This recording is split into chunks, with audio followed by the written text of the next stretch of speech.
Hello, hello. You're probably wondering who is this taking over the Drink Alsace account? Well, my name is Domaine, and I'm honored to have the opportunity to host this episode of Lunch with Alsace. So it's about noon here in New York, so it is the height of the lunch hour, and I'm so excited that I get to spend the next 30 minutes or so chatting with the wine producer from Alsace, Carolyn Sipp-Mack, who is the winemaker there.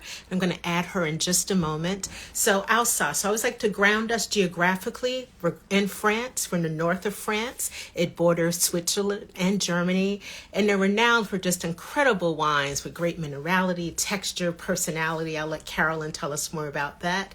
And Sipp-Mack, the family's been making wine for 10 generations, and they're certified organic and have an incredible portfolio.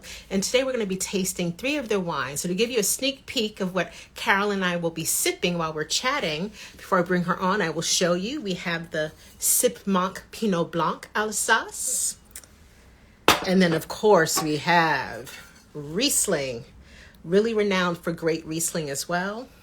And then, 'tis the season. Well, it's always the season for bubbles, in my opinion, but probably popping more than usual this time of year. Here's a beautiful Sipp-Mack Cremant d'Alsace. So without further ado, I am going to bring on Carolyn. So let's get the technology going here.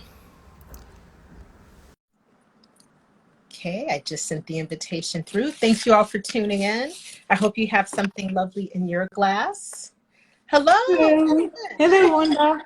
How are you doing? Hey, good. How are you? Good, good. Good to see you.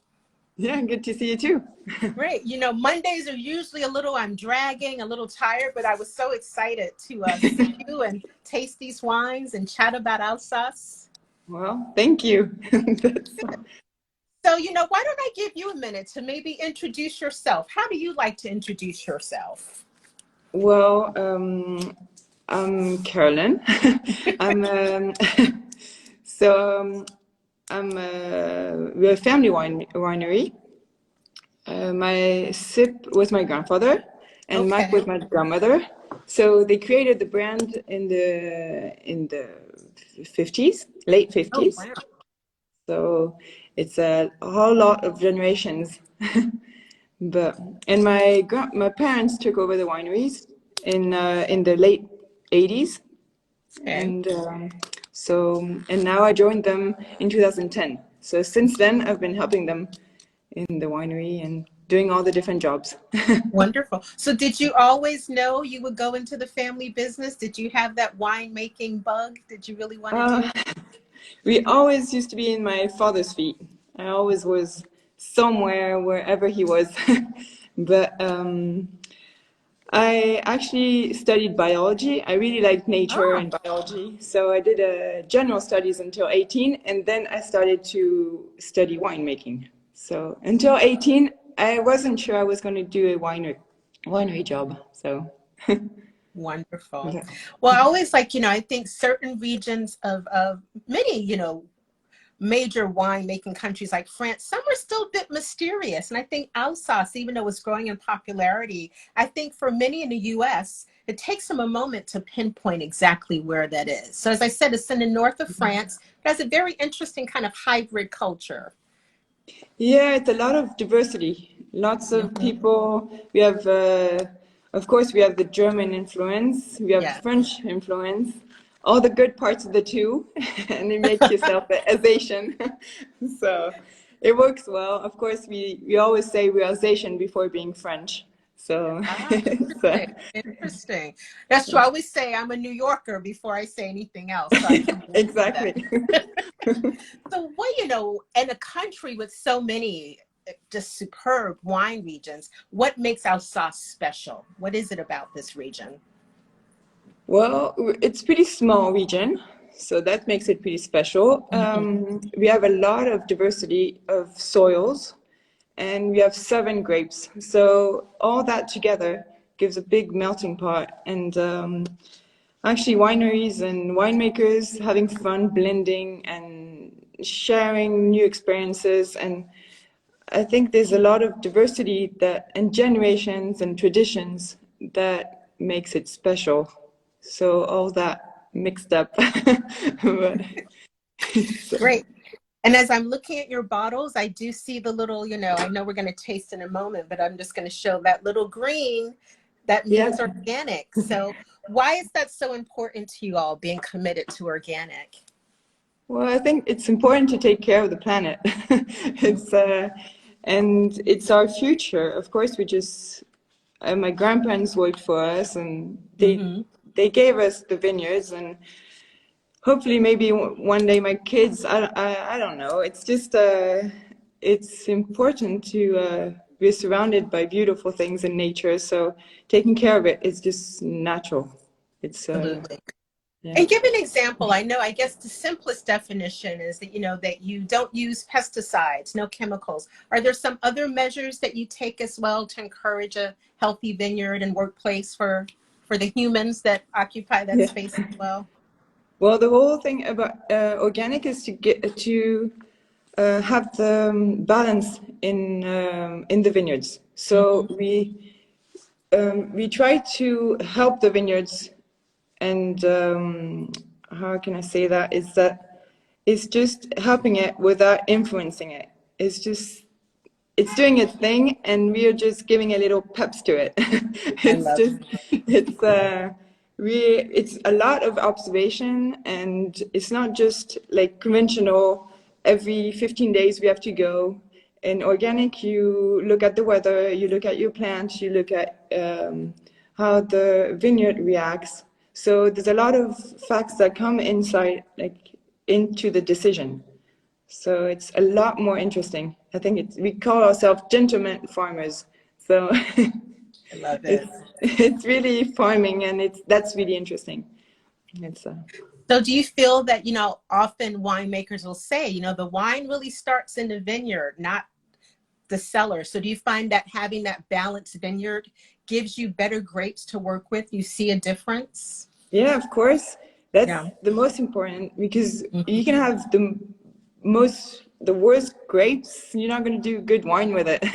So it Yeah. has to start from the beginning, and it's actually right now we're pruning, and pruning is one of the most important period of the year, because it orients all the crop of next year.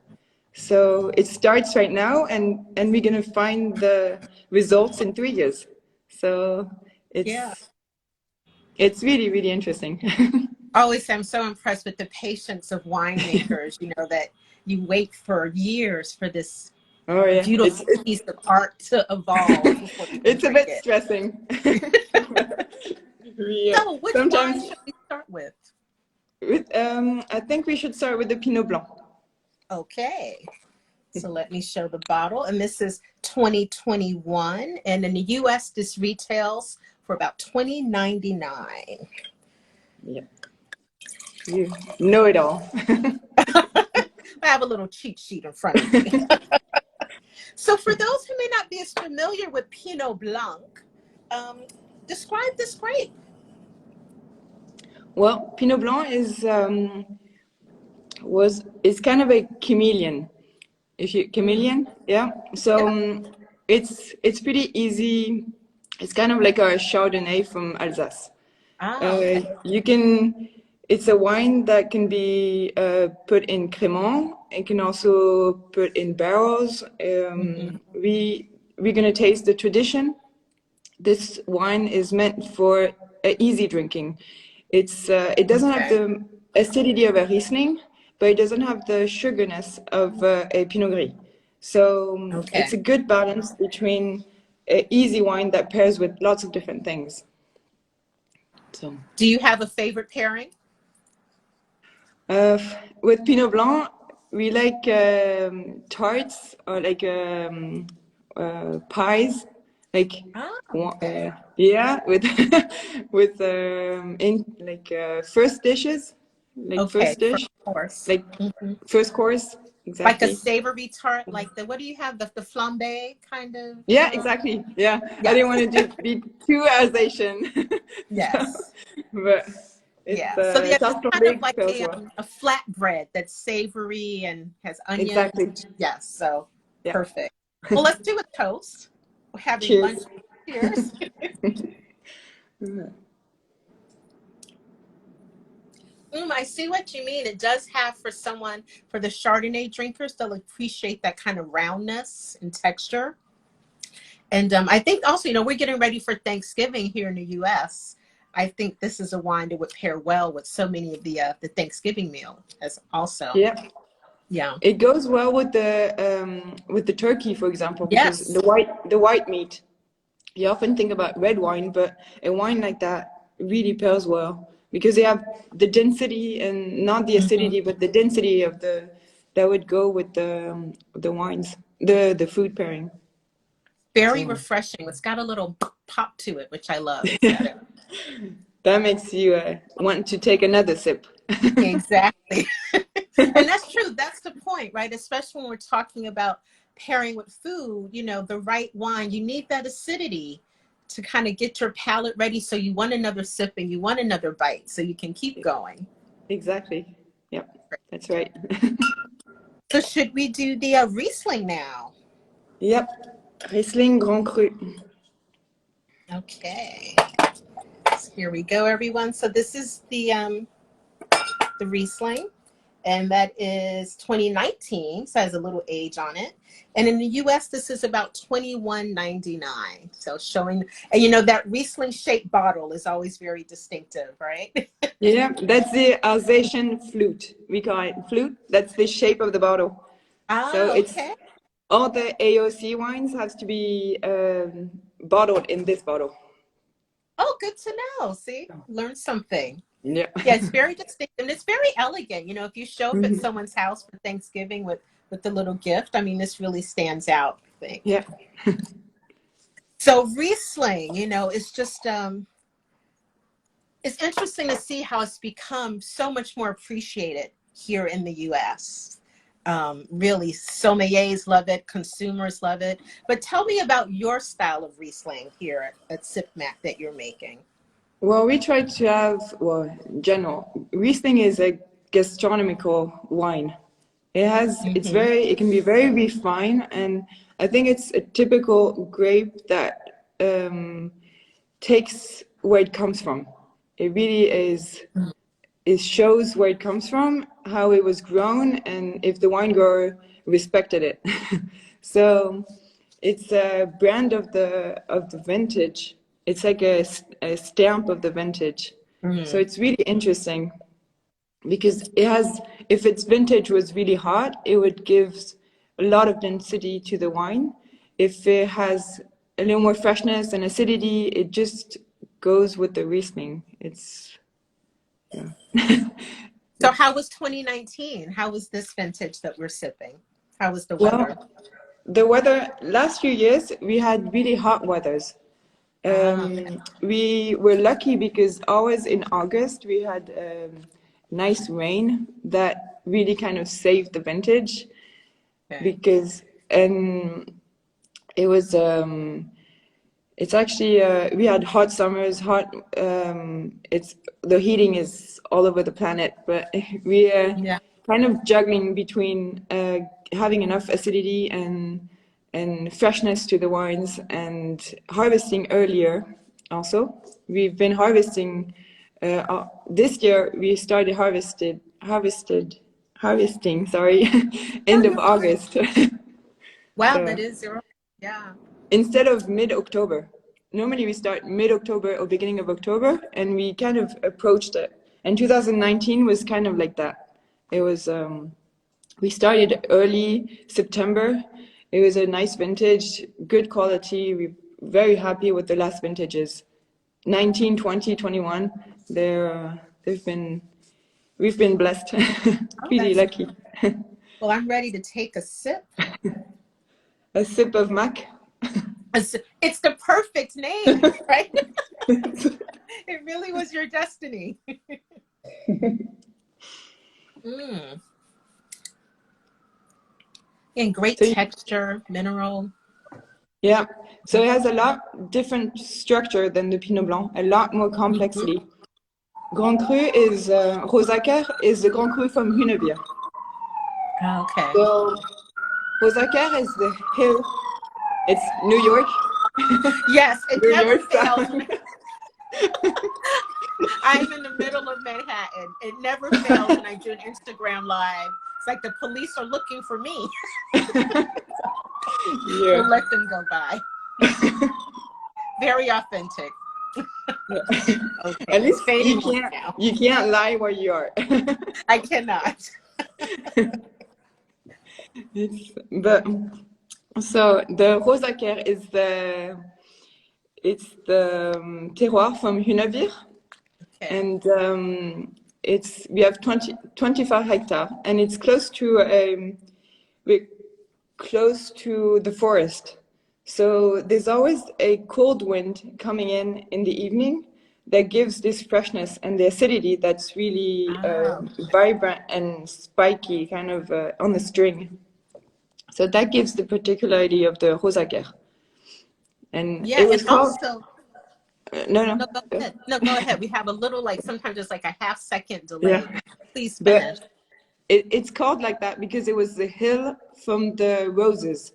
Oh, Rose is the rose hill. oh, So, interesting. I didn't know that. So do you have a favorite pairing with the Riesling? Something that you like to enjoy with it? well, Riesling pairs really well with everything that's fish. It's Oh, okay. from the sea, everything like oysters. You have Boston oysters. They're well known for that. So maybe you Hmm. can get the oysters from there, or everything that's shellfish, all that, just as normal fish. It pairs really well because they have this citrus and this acidity that brings the fish up. It helps to give this little citrus notes. And also, like I said, this is a 2019, so I think this is a wine that, has some years as well, that it can age quite a bit, correct? Yeah, it can age a Grand Cru can age 20 years. A Yeah. white a white has lots of lifestyle, like lifespan. So it's not. Yeah, it's always says red has. You can keep a red, Mhm. but you can also keep a white. White with acidity or sugar keeps a long time. So And that's such a good point. I think some people feel that, to collect wine, you can only buy expensive bottles, but a wine like this that's so well made, that's, 21.99, you can buy a case of this and then watch it evolve over time, yeah, because this wine has the structure to do that and is really built for that. And I mean, older Rieslings just have such a personality and nuance. It's really fascinating to taste Riesling, especially as it gets older. yeah, and we try to keep it a little longer in our cellars. So when we release it, it's ready to be drunk. If you drink the 2021 right now, it's a little too young and Mhm. it's too bad to taste it right now. It's going to be okay, but all the potential just opens up in a few years. So that's why it's good to taste a little older. So yeah, so buy more than one bottle. And someone also mentioned a good match with goat cheese and Gruyere as well. So again, if you're doing maybe a cheese board to greet your guests for Thanksgiving, Riesling, again, just has that acidity that goes well with so many different foods. Yeah. So last but not least, we have your Cremant Blanc Vintage Brut. This is the 2020, and this is $32 here in the US. And I love my bubbles, so I'm really excited to. Well, opening it with you. But No problem. So, it's so interesting because I think, again, I know when I first started drinking wine, everyone thinks there's only one sparkling wine that comes from France, but yeah. there's another one that also starts with the C, and it's called Cremant. So what Yeah. is Cremant d'Alsace? Let's talk about that category first. Well, Crément, it's following the same procedure. So it's a traditional method. So Mm-hmm. it's two fermentation compared to a Prosecco, for example, that they add sparkling to a still wine. Crément Mm-hmm. has a second fermentation in the bottle, like champagne. Exactly the same Yeah, method, but you can't call it champagne. You have to of call it course. Crément. So Great. it's the grapes, the soil, everything is pretty much close to champagne. We can't say that if they hear us, but it's it's really gaining a lot of attention, and yeah, I think there's a Yeah, big potential. But absolutely, because you're talking about, that same labor intensive process, mhm, quality, tradition, and a much more affordable and accessible wine. So what exactly. grapes are you promote? So we're using Chardonnay, Mm-hmm. uh, Pinot Noir, and Pinot Blanc. Ah, okay. So that helps. Every grape gives a little. The Chardonnay gives the structure. Pinot Noir also gives the like the wine kind of taste. Mm-hmm. Um, so it's helping every grape. Every grape helps to find the balance in the wine. And we also age it for at least 24 months, and that Ah, helps to give structure and finer bubbles and all that. That helps. well, the nose is beautiful. Just fruit and little kind of white flowers and a little toasty. Just really, really pretty. Mm. Yeah, that is definitely a traditional method wine that spent time on the lees. You get all of those characteristics. And wow, for $32, really impressive. Thank you. It's buttery. It's nice. I think it's we have this is our brut. So brut is dosed at 7 grams of sugar. Mm-hmm. So it's approachable for everyone also. Yep. If you like sweet or dry, it's kind of the middle part. The so in a like aperitif or when you have a table of 12 people, especially in Thanksgiving, you have the whole Yep. family. That helps to join everyone and to start a good dinner. So true. And I love it. You're right. This is a wine that I think for someone who doesn't know much about wine, to just go, oh my goodness, this is delicious. And for those who do know a little more, they'll Mhm. catch all of that nuance. Like you said, it's Exactly. a little bit creamy, a little buttery, it's nutty, it's crisp. Really, really impressive. Thank you. I think I might end up finishing this bottle. that's that's the best compliment. It's when the bottle is finished. Yes. And the beautiful thing I always say, you don't have, I mean, Thanksgiving, is a time to bring out, special bottles, but a wine like this, you don't have to wait for a special occasion. It can elevate if you're sitting at home having takeout, or one of my guilty pleasures, I love a great sparkling wine with like potato chips. It's like such a nice treat while you're watching a movie at home. Those Exactly. Yeah. crunchy, salty things go well together. Yeah. It goes with everything. So let's talk about, for those who have watched and maybe they're inspired to visit, do you have a visitor's experience, a tasting room if people come to Alsace and want to visit you? In Hunavia, yes, we have a tasting room. We even have rooms actually that people can sleep, like come spend the week or the weekend.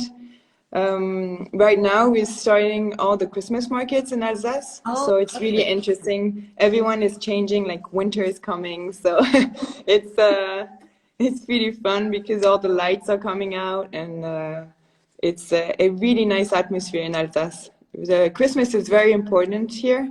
It's all like family oriented, kind of like Mhm. Thanksgiving, but here Yeah. it's very much Christmas. So. I'm curious, is there a traditional dish that is usually served at the Christmas meal that you have at that time of year? Um, Good question. But we have a coq au vin, for Ah, example. yum, Yeah, yum. that helps. Never. That's always a good hit. And we always have the bikaufa. That's a very Alsatian dish where you Oh, what? actually it's a whole melting pot. So Ah, okay. it's a piece of a meat and lots of different meats and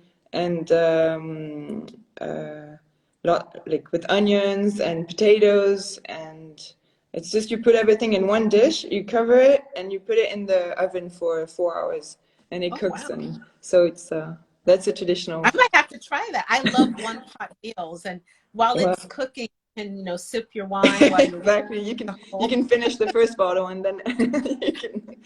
Exactly. Well, someone said, I love the post about this wine. Someone said, it's a whole lot of wine for $32. I agree. This really punches above its weight. Really beautiful. All of them are beautiful, quite honestly, and so beautifully priced. So I'll show them again if someone just tuned in. We started with the Pinot Blanc tradition, and then we had the Riesling tradition, and then we finished with the beautiful Brut Cremant. And thank you so much, Carolyn. I'll let everyone know. This series continues every month on Mondays, and the next one will be on December 12th. And you can follow Drink Alsace on Instagram Live for more info. So thank everyone for joining us, and thank you, Carolyn. I hope we get to Thank meet in you. person one day. Yeah, thank you very much. Happy Thanksgiving to everyone. And I wish I can see you in person one day, Wanda. So I hope so as you're well. very welcome to interview. Thank you. It's such a treat to speak with you, and thanks for the gorgeous wines. Yeah. Cheers, everyone. Cheers. Happy holiday. Bye-bye.